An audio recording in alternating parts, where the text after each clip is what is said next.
Saudi Arabia sentences 5 to death for Khashoggi murder but clears 3 top officials. Saudi Arabia has sentenced 5 people to death for the murder of journalist Jamal Khashoggi but cleared a former top advisor to Crown Prince Mohammed bin Salman, a public prosecutor said Monday. Before moving ahead, please like the video and subscribe. Top trending stories. There was no evidence against Saad al-Qahtani, Saudi Deputy Public Prosecutor Shahlan al-Shahlan announced in a televised press conference Monday. A court also dismissed charges against Ahmed al-Asiri, a former deputy intelligence chief, and Mohammed al-Otaibi, Saudi's consul general in Istanbul when the murder took place, he said. Al-Qahtani and al-Otaibi were sanctioned a year ago by the U.S. Treasury for their alleged involvement in the murder. Both al-Qahtani and al-Asiri were part of Crown Prince Mohammed bin Salman's inner circle and were relieved of their duties in the immediate aftermath of Khashoggi's killing in October 2018. Saad al-Qahtani was questioned by the public prosecution and was not charged because there was no evidence against him, al-Shahlan said. Reading preliminary rulings for 11 people who have been investigated by Saudi Arabia, al-Shahlan said 5 others who took part in the murder had been sentenced to death. Another 3 people face a total of 24 years in prison for covering up the murder and violating regulations. He did not reveal any of the names. Saudi Deputy Public Prosecutor and spokesman Shahlan al-Shahlan gives a statement in Riyadh on Monday. Khashoggi, a Washington Post columnist and royal insider turned critic, was last seen entering the Saudi consulate in Istanbul on October 2, 2018. He had expected to collect documents for his upcoming wedding but was instead killed and allegedly dismembered in the building. His remains are yet to be found.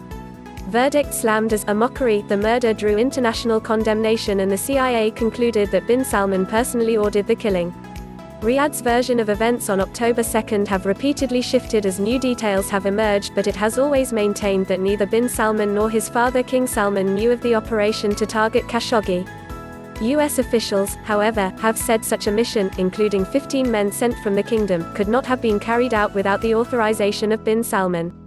UN Special Reporter Agnes Callamard called Monday's court rulings anything but justice in a series of posts on her official Twitter account.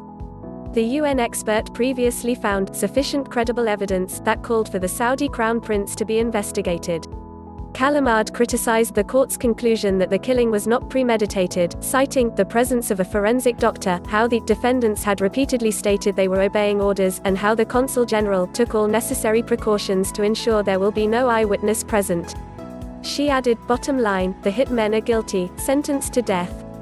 The masterminds not only walk free, they have barely been touched by the investigation and the trial. That is the antithesis of justice. It is a mockery." Amnesty International blasted Monday's verdict as a whitewash and accused Saudi officials of failing the slain journalist and his family. This verdict brings neither justice nor the truth for Jamal Khashoggi and his loved ones. The trial has been closed to the public and to independent monitors, with no information available as to how the investigation was carried out, Lynn Marlouf, Amnesty International's Middle East Research Director, said in a statement. The verdict fails to address the Saudi authorities' involvement in this devastating crime or clarify the location of Jamal Khashoggi's remains, Marlouf added. Turkey also said the Saudi findings left many unanswered questions. In a written statement, Turkish Foreign Ministry spokesperson Hami Aksoy said the verdict was disappointing as important aspects of the murder remain in the dark. The fact that the departed Khashoggi's remains are still unaccounted for and the identity of the instigators as well as the local collaborators, if there were any, have still not been determined is a fundamental deficiency in the interest of serving justice and accountability, the statement said. It is not just a legal necessity but also moral responsibility and obligation that light is shed on this murder committed on our soil and all those responsible are punished, Aksoy added. Aksoy also renewed Ankara's demand for judicial cooperation from Saudi authorities. Meanwhile, British Foreign Secretary Dominic Raab said in a statement, the killing of Jamal Khashoggi was a terrible crime. Mr. Khashoggi's family deserve to see justice done for his brutal murder. Saudi Arabia must ensure all of those responsible are held to account and that such an atrocity can never happen again. He added, the UK condemns the use of the death penalty in all circumstances as a matter of principle. Thanks for watching Top Trending Stories. Like the video. Don't forget to subscribe our channel. Press bell icon for latest updates.